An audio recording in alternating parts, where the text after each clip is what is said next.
People, our brother don't verse. So I know, so when Falana verse, the Femi Falana verse like that, things go follow.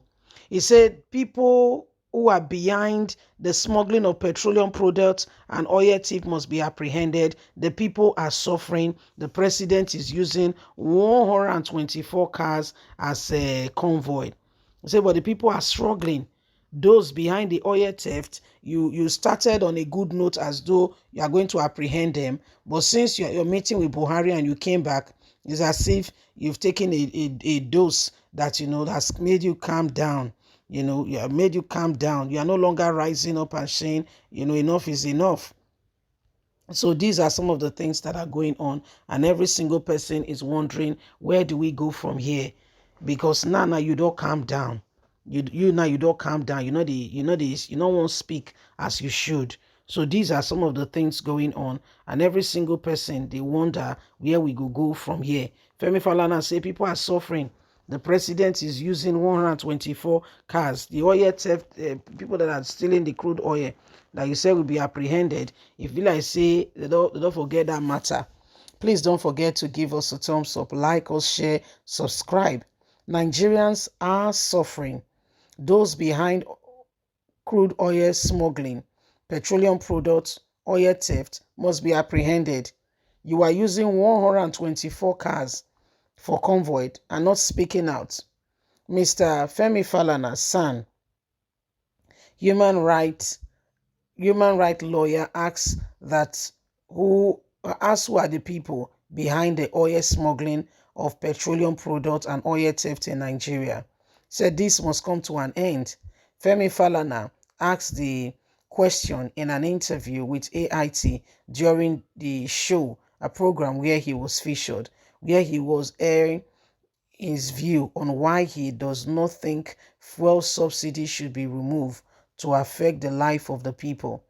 The president wants people to be considerate and to manage through this struggling period, but he uses 124 cars for convoy. How does that sort out the problem? Mr. Falana first said that the people in authority have always blackmailed Nigerians into believing that the criminality that goes on among the government officials should be blamed on everybody. No. He said when government complain about the problem of oil theft and oil smuggling, the question to ask is, what is the purpose of the government? He said the government claim few people are benefiting from the subsidy. He asks, why don't you identify the few people and deal with them? Reframe yourself as government from discharging economic suffering on the people. Tell the people the truth. Take, for instance, government are saying 10 billion naira per annum was being spent on fuel subsidy in the first place. Why is it that Nigeria is the only oil producing country in the world, producing oil but still importing petroleum products? Why in the world? And who are the people behind the oil smuggling of petroleum products in Nigeria? Who are the people who are behind the oil thief? Who do we blame, and who are the people to be called upon for us to get the truth? Let's stop deceiving ourselves and say the truth. It's to be blamed because it feels like they know the people, but nobody's saying anything. If you can identify those who are behind this, we think you should identify them and let everybody know exactly what is going on. You cannot come and tell us a few people are benefiting. You know the people. Then what is being done to ensure that such people do not take over what belongs to everybody? Go and look at the fuel station. The queue is enormous. People cannot even get the money to buy the fuel in the first place. Even when you get to the fuel station, where is the money to purchase the fuel? Where is the money? So people are genuinely suffering. Genuinely suffering.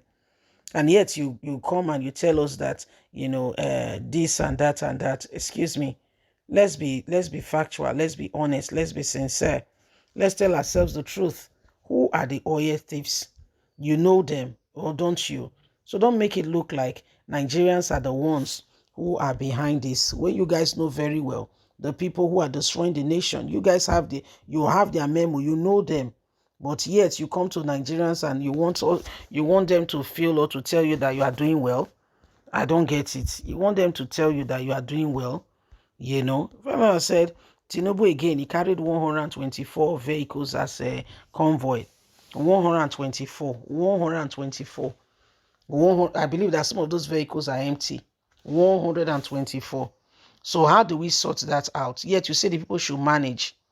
You say they should manage, they should be careful, they should manage. But you are not managing. You are living it, you are living the life well, extravagantly. Extra. So how do we sort this out? You're living it extra. But you want the people to be cautious, to become to be careful and to be economical in their approach to life and everything. Because people can barely feed, you see. So you want them to be cautious and everything, but you are not. You are not. You're working on sunshine. You're having a good day. You are enjoying yourself. But the people are genuinely suffering. People are genuinely suffering. People are going through a lot. People are suffering. The nation is bleeding. And you keep telling us that there are some few people who are benefiting. Who are these few people? Because you know them. Who are these few people benefiting greatly from the chaos and from the suffering of the people? Who are these few group of small people who are benefiting a lot from it? Let's see them. Let's know them. Don't just come and tell us cook and bull stories, and yet but you want Nigerians to feel bad as if it's their fault that things are the way they are. Nigeria is the only country in the world that produces oil, but yet is buying petroleum products from other people. The only country in the world, among every other country that has crude oil. Why? Because there is manipulation in our system that will not tell us the truth, that do not want to acknowledge or tell anybody the truth. They want the status quo to remain just the way it is. Because if it alters or it changes, it will affect them. They don't want anything touching anything, so that they can continue in their vices. And when you speak, they say, oh, you have spoken too much. You are antagonistic. You are this, you are that. Can you see what is happening? Can you see that the days upon us have come to clearly show to us that the time to arise and to get off this whole lies is now? So it is what it is. Please don't forget to give us a thumbs up, like us, share, subscribe. God bless. Have a fantastic and a lovely day. Bye for now.